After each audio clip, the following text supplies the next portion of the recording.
जय हिंद साथियों, कैसे हैं आप? उम्मीद है आप बहुत अच्छे होंगे और आपकी पढ़ाई भी बहुत अच्छे से चल रही है।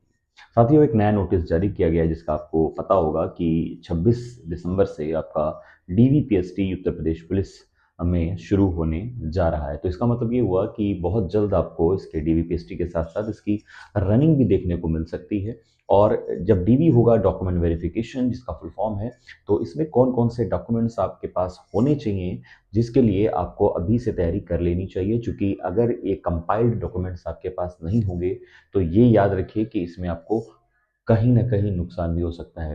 तो नुकसान से बचने के लिए आपके पास कौन कौन से डॉक्यूमेंट्स चाहिए वो मैं आपको आज बताने वाला हूँ। और इसकी रनिंग कब से हो सकती है इसके बारे में भी ज़रूर चर्चा करेंगे। तो आइए जल्दी से बिना देरी किए वीडियो को शुरू कर लेते हैं। तो साथियों, मैं हूं इम्तियाज़ और आपका स्वागत करता हूं आपके अपने यूट्यूब चैनल इम्तियाज़ क्लासेस पर। तो नोटिस के हिसाब से 26 दिसंबर से आपका डीवी पीएसटी शुरू हो रहा है। पीएसटी का जो फुल फॉर्म होता है वो होता है फिजिकल स्टैंडर्ड टेस्ट, यानी कि मानक परीक्षा। मानक में आता है कि आपका ये मानक है कि इतनी हाइट होनी चाहिए, और ये मानक है कि आपके मेल्स में इतना चेस्ट होना चाहिए, फुलाव इतना होना चाहिए। उस मानक के नीचे अगर आप आते हैं तो आप अपने आप को बाहर समझिए। इसके लिए चाहिए कि आप पहले से अपने आप में मेजरमेंट करके रख लीजिएगा। 168 सेंटीमीटर मेल्स की जो हाइट होती है उतनी होनी चाहिए। उसके लिए आपको पहले से मैंने बताया हुआ है। अब अगर हम बात करें उत्तर प्रदेश पुलिस में जो डीवी होने वाली है उसके लिए डॉक्यूमेंट्स कौन कौन से आपको चाहिए होंगे। तो कुछ डॉक्यूमेंट्स मैंने, जो इंपॉर्टेंट डॉक्यूमेंट्स हैं, सारे डॉक्यूमेंट्स हैं वो सामने बोर्ड पर लिखे हुए हैं। याद रखिए इतने आपको चाहिए ही चाहिए होंगे, और वो भी ओरिजिनल। आइए देख लेते हैं कौन कौन से वो डॉक्यूमेंट्स हैं। तो पहला डॉक्यूमेंट है आपके पास, कंपाइल्ड फॉर्म में होना चाहिए। एक फाइल बना लीजिए, उस फाइल में ये ऊपर से लगाना शुरू कर दीजिए। सबसे पहले आपके पास होना चाहिए 10th की मार्कशीट। 10th की मार्कशीट आपके पास ओरिजिनल होनी चाहिए, जो आपने फॉर्म देते समय, फॉर्म भरते समय फॉर्म में डाला था, मेंशन किया था। दूसरा, 10th की सर्टिफिकेट भी होना चाहिए, जिसको आप डीओबी सर्टिफिकेट के नाम से भी जानते हैं, और एज प्रूफ जिसको कहते हैं। तो ये दोनों सर्टिफिकेट और मार्कशीट आपके पास होनी चाहिए। 12th की मार्कशीट भी आपके पास होनी चाहिए ओरिजिनल। और एप्लीकेशन फॉर्म आपके पास होना चाहिए। जब फॉर्म आपने भरा था, जो एप्लीकेशन आपने भरा था, उसका प्रिंट आउट आपके पास होगा, जो कि बहुत ज़रूरी है। कुछ बच्चे पॉसिबल हो सकता है उनके पास वो एप्लीकेशन फॉर्म ना हो, तो कैसे भी करके मेल आईडी से उनका फॉर्म भरा होगा तो वहाँ से उसका प्रिंट आउट ले लें। कैफ़े, अगर आपके पास कोई जानकारी थी जिसे भरा था वहाँ से ले लें, वरना बहुत बड़ी कोई सिचुएशन नहीं है इसमें, लेकिन होना चाहिए। याद रखिएगा, मैं ऐसा क्यों कह रहा हूँ, क्योंकि आप रिस्क मत लें।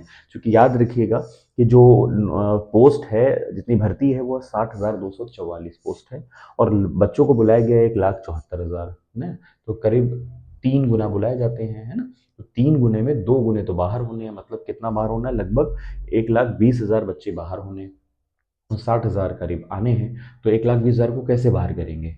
कुछ पीएसटी में बाहर होंगे, कुछ डीवी में बाहर होंगे, और बचे हुए रनिंग में बाहर होंगे। तो ऐसा नहीं है कि डॉक्यूमेंट वेरिफिकेशन में लोग बाहर नहीं होते हैं, बिल्कुल होते हैं। उनकी कमियां जो रह जाएंगी उनको बाहर ही किया जाएगा। इसलिए आप अपनी कमियों में सुधार करें, और अपने सुधार के साथ ही पीएसटी सेंटर में पहुंचें, डीवी सेंटर में पहुंचें। तो एप्लीकेशन फॉर्म आपके पास होना चाहिए, क्योंकि ये बहुत ज़रूरी चीज़ है। क्योंकि आपने जो मेंशन किया है वो उनके पास होता है, और वो आपको ये बताएंगे कि भाई आपने ये नाम लिखा था या आपने क्वालिफिकेशन लिखी थी, वो मैच नहीं करती है, तो आप अपना प्रूफ दिखाइए कि मैंने ऐसा नहीं लिखा है या ऐसा लिखा है। उसके बाद आपके पास आधार कार्ड, मैंडेटरी आधार कार्ड होना चाहिए। आधार कार्ड नहीं होगा तो आप बाहर ही होंगे और कोई रास्ता नहीं होगा। दूसरा है मूल निवास प्रमाण पत्र। कुछ बच्चे पूछेंगे मेरे आधार कार्ड में नाम गलत है, ये गलत है, वो गलत है। अगर छोटी मोटी कोई माइनर मिस्टेक है वो एडजस्ट हो जाएगी। आपका जो एफिडेविट लगाया जाएगा, उसमें एफिडेविट में आप ये मेंशन करेंगे कि मेरे इतने दिनों में मैं उसको सही करके लगा दूंगा। ठीक है। मूल निवास पत्र, प्रमाण पत्र आपका होना चाहिए कि आप उत्तर प्रदेश के किस जिले या किस जगह से बिलोंग करते हैं। उसके बाद आपके जो रिजर्व कैटेगरी के हैं लोग, चाहे वो ईडब्ल्यूएस हों या किसी एससी एसटी ओबीसी कैटेगरी से आते हों, या कोई अन्य प्रमाण पत्र है, खेल का है, या आप फिजिकल कोई जो और भी सर्टिफिकेट्स होते हैं, है ना, तो वो सर्टिफिकेट्स आपने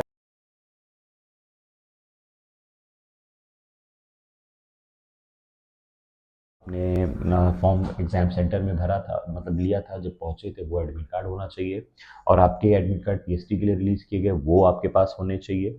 एक आईडी प्रूफ भी आपके पास होना चाहिए। आईडी प्रूफ में आपका आधार कार्ड से अलग कोई हो, चाहे तो आपका जैसे कि पासपोर्ट हो या ड्राइविंग लाइसेंस हो, वोटर आईडी हो, इस तरह का आपका कोई भी एक्स्ट्रा आइडेंटिटी प्रूफ लगेगा। चरित्र प्रमाण पत्र आपके पास होना चाहिए, जो कि आप अपने लोकल एडमिनिस्ट्रेटिव से बनवा सकते हैं इसको। और उसके बाद आपके पास फ़ोटोज़ होनी चाहिए, जो कि मिनिमम 10 फ़ोटोज़ हों तो बेहतर ही रहेगा, ज़्यादा होंगी तो और भी अच्छी बात रहेगी। अब हम यहाँ पर बात करेंगे इतने डॉक्यूमेंट्स के साथ-साथ कि अब आपकी रनिंग कब तक हो सकती है। देखिए, जब आपने फॉर्म भरा था तो वहाँ पर एग्ज़ाम के बाद आपको मेंशन किया गया था कि दिसंबर के लास्ट वीक में इसका पीएसटी, डीवी पीएसटी हो जाएगा, जो कि होने वाला है 26 तारीख से। अब आप ये समझिए कि डीवी पीएसटी ऐसा नहीं होगा कि डीवी करा कर आप आएँगे और उधर आपको रनिंग करा देंगे। बिल्कुल भी ऐसा नहीं होगा, क्योंकि 75 ज़िले हैं और लगभग जो है पौने 2 लाख से ज़्यादा बच्चे यहाँ पर हैं, 1,74,75 हज़ार बच्चा है। तो इसलिए पहले डीवी होगी, पीएसटी होगी, उसके बाद रनिंग शुरू होगी और रनिंग आपको जनवरी में कराई जाएगी और जनवरी से लेकर फरवरी तक ये रनिंग चलेगी, जो कि अच्छा खासा बच्चा है और एक बल्क में बच्चे को रनिंग कराई जाती है। ऐसे नहीं सबको एक साथ दौड़ा दिया जाता है।